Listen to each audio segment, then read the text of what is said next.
இன்னைக்கு எம்ஐ வெஸ் எல்எஸ்டி போட்டியில எம்ஐ அட்டகாசமா இந்த போட்டியை ஜெயிச்சுட்டாங்க. பட் இருந்தாலும் எல்எஸ்டிக்காக நல்லா விளையாண்டு இந்த பிளேயர் ஒரு 2 ரன்ல ஹாஃப் செஞ்சுரி மிஸ் பண்ணிட்டாருன்னு கொஞ்சம் வருத்தமா இருக்குது.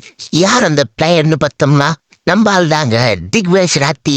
எஸ், விக்கெட் எடுத்துட்டா நான் போடுவேன் சைனே, உனக்கு வேணுமா நீ போட்டுக்கோ ஃபைனே அப்படின்னு சொல்லி அட்வான்ஸாவே ஃபைனை கட்டின்னு வந்து விக்கெட் எடுத்து செலிப்ரேஷன் பண்ணுவாரு. சைனை போட்டு இன்னைக்கும் சைனை போட்டு செலிப்ரேஷன் பண்ணுன நம்ம திக்வேஷ் ராத்திக்கு சைன், நீ போட்ட சைனே உன் பவுலிங்ல நான் எடுக்கிறேன் பர்றா ரன்னில் கெயின் அப்படின்னு நம்ம மும்பை இந்தியன்ஸ் போட்டு அடி பொழந்துட்டாங்க அவரோட 2வது ஸ்பெல்ல.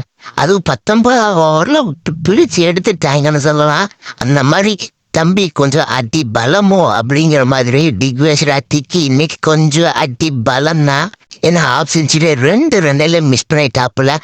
பரவாயில்ல, அவரோட இந்த ஹாஃப் செஞ்சுரி மிஸ் ஆனதை பற்றி நீங்கள் என்ன நினைக்கிறீங்கன்னு கமெண்ட்ல போட்டு விட்டு போங்க.